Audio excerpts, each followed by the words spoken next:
బయట ఆలోచనతో నువ్వు ఉంటే అది యోగం కాదు. నీ ఆలోచన లోపలికి వెళ్ళాలి. మన ఆలోచన లోపలికి ప్రయాణించాలి. మరి ఎవరైతే ఏజనా పరిఉపాసతే, ఎంత అద్భుతంగా చెప్పాడు పరమాత్మ. ఏ సాధకుడైతే తన ఆలోచనని లోపలికి తీసుకెళ్తాడు దాన్ని ఏమంటారంటే, వాస్తవంగా మన హరి సార్ చెప్పినట్లు అదే యోగం. మరి యోగము అంటే ఏంటంటే, మనం ఎప్పుడూ బయట ప్రయాణిస్తూ ఉంటాం. మనం లేచినప్పటి నుండి ప్రతి క్షణము కూడా మన ప్రయాణం ఎక్కడ ఉంటుందండి? బయటే. మీరు ఆలోచించండి, లేచిన ప్రతి క్షణం నుండి మన ఆలోచనలు ఎప్పుడూ కూడా ఒక క్షణం కూడా లోపలికి ప్రయాణించదు. ఎప్పుడూ బాహ్య ప్రపంచంలో ఈ ప్రపంచంలోకి ప్రయాణిస్తూ ఉంటుంది. అక్కడే ప్రయాణిస్తూ ఉంటాం మనం. ఎప్పుడు 24 hours మన ప్రయాణం బయటే కొనసాగుతూ ఉంటుంది. పరమాత్మ ఒక షరతు పెట్టాడు మనం, శ్రీకృష్ణ పరమాత్మ. ఏమిటి అంటే, ఆ బయట ప్రయాణాన్ని ఆపేసి ఊరికే ప్రయాణించద్దు. అది అన్య చింతన. నువ్వు అన్య చింతన చేసిన నాళ్ళు నీకు యోగం ఉండదు, క్షేమం ఉండదు. నీవు యోగాన్ని, క్షేమాన్ని ఈ జన్మలో అనుభవించాలి అంటే నీ చింతన ఎలా ఉండాలి? లోపలికి ఉండాలి. మన ఆలోచనలు లోపలికి ప్రయాణించాలి. మరి ఆలోచన తీసుకెళ్లి లోపల మన శ్వాస పైన, ఇంకొక దానిపైన, లేకపోతే లోపల ఇన్నర్లో మన బాబా పైన, మన హృదయంలో ఉన్నటువంటి ఆ దైవిక శక్తి పైన, ఆ చైతన్యం పైన మనం ఉంచామనుకోండి, ఆలోచన మెల్లగా జీరో అయిపోతుంది. ఆ లోపలికి ప్రయాణించే కొద్దీ ఆలోచనలు తగ్గిపోతూ ఉంటాయి. ఎస్, ఆలోచనలు పూర్తిగా తగ్గుతూ మనము ఒక సైలెన్స్లోకి ఎంటర్ అవుతాం. ఒక ప్రశాంత స్థితి, ఒక మహామౌన స్థితి, ఒక దైవిక స్థితి. అదే ఆ దైవ పదార్థం. అది ప్రకృతి యొక్క శక్తి. ఎప్పుడైతే ఆ శక్తిలోకి మన మనసు ఎంటర్ అయి ప్రయాణిస్తుందో, వెళ్ళిపోతుందో, అదే బాబా యొక్క శక్తి. దాన్ని ఏమంటారంటే యోగము అంటారు. యోగం ఒకటైపోవడం. యోగం అంటే ఒకటైపోవడం అంటే ఏంటి? మన లోపల ఉన్నటువంటి పరమాత్మతో మన మనస్సు తీసుకెళ్ళి లయం చేసేయడం. ఒకటైపోవడం, ఏకాంతం, ఒంటరైపోవడం, వన్మానారం అయిపోవడం, నిలబడిపోవడం. ఇలా దాన్ని ఏమంటారండి? యోగం. ఏమంటారు దాన్ని? యోగం. కలిసిపోవడము. యోగం అంటే కలిసిపోవడం. ఎప్పుడైతే మనము కలిసిపోతామో పరమాత్మతో, అప్పుడు చెప్తున్నాడు పరమాత్మ, తేషాం నిత్యాభియుక్తానాం యోగం క్షేమం వహామ్యహం. అర్జున, ఏ సాధకుడైతే తనలోని పరమాత్మతో లయమైపోతాడో, ఏకమైపోతాడో, మిగిలిపోతాడో, ఒంటరిగా మిగిలిపోతాడో,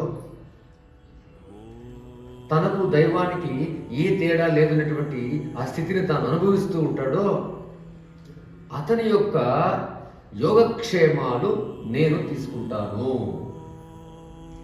ఏ యోగక్షేమాలు?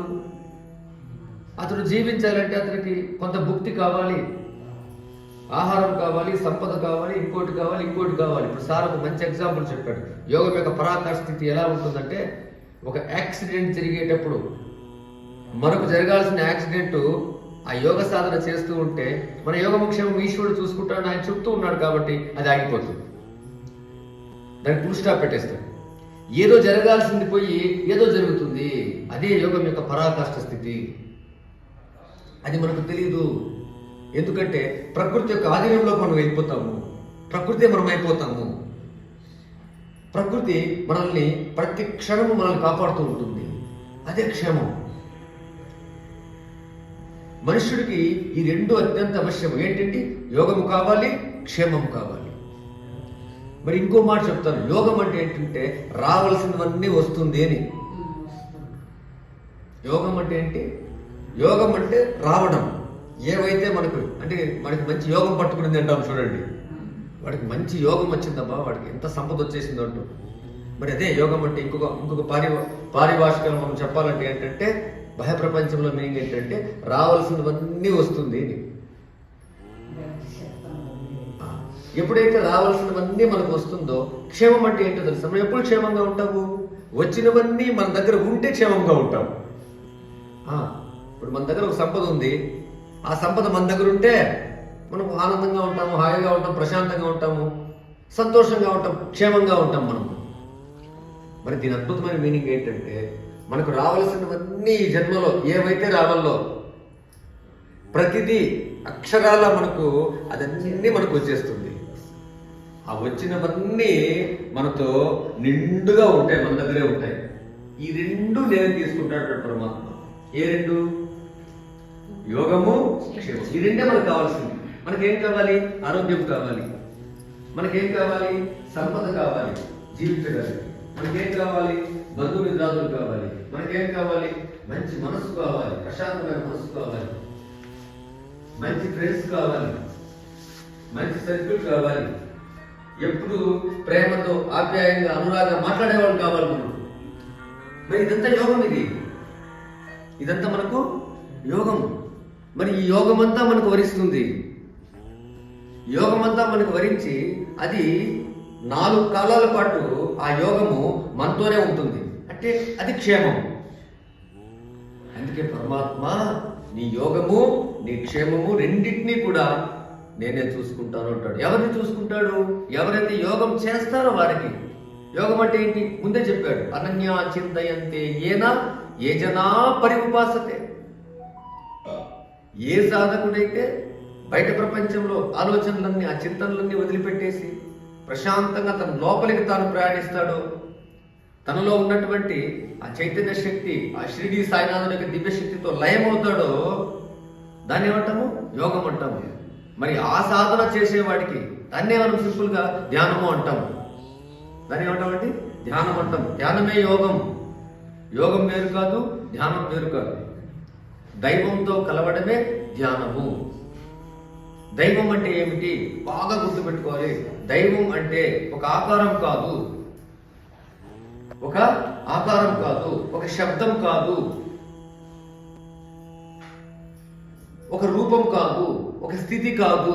దైవం అంటే ఏంటంటే ఆ ఇన్నర్ యొక్క ప్రశాంతత, అదే దైవం. లోపల సైలెన్స్ చూడండి. సైలెన్స్, ప్రశాంతత. ఆలోచన తగ్గే కొద్దీ మనం ఎంత ప్రశాంతతకి వెళ్ళిపో. ఆలోచన తగ్గే కొద్దీ అంటే అర్థం ఏంటంటే మన మనసు ఏమైతా ఉందంటే ఆత్మగా మారిపోతుంది, ఆత్మ అయిపోతూ ఉంది, ఆత్మస్థితికి వెళ్ళిపోతూ ఉన్నాం మనం, అంటే దైవస్థితికి వెళ్ళిపోతూ ఉన్నాం.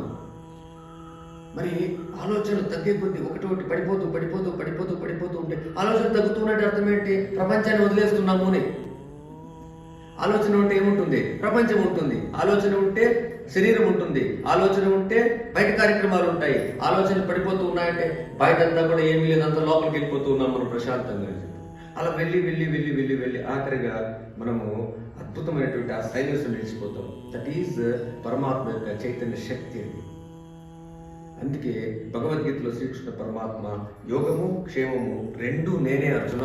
నీ యోగక్షేమాలు నేను పరిపూర్ణంగా చూసుకుంటాను. ఎప్పుడైతే నువ్వు అన్ని చింతలు మాని నీ ఇన్నర్ లోపల ప్రయాణిస్తావో అప్పుడు నేను ఆ స్థితిని నీకు అందిస్తానని చెప్పాడు పరమాత్మ. అందుకే ప్రతి శనివారం మనం ఇక్కడ కూర్చొని పరమ ప్రశాంతంగా అద్భుతమైనటువంటి సాయినాథుడి యొక్క దివ్య పాద పద్మముల వద్ద కూర్చొని సాధన చేస్తుంటే ఎలా ఉంటుందంటే ఇంకా లోపలికి ప్రయాణిద్దామని ఉంటుంది. అట్లా సైలెన్స్, ఇంకా సైలెన్స్, అమృత భాండాగారాన్ని మనం ఆస్వాదించవచ్చు. మరింత మహద్భాగ్యాన్ని మనకు సర్వేశ్వరుడు అందించాడు. సరే, శుభమోయాల్. అందరికీ నమస్కారాలు, ధన్యవాదాలు. అందరూ బాగుండాలి, అందులో మనం కూడా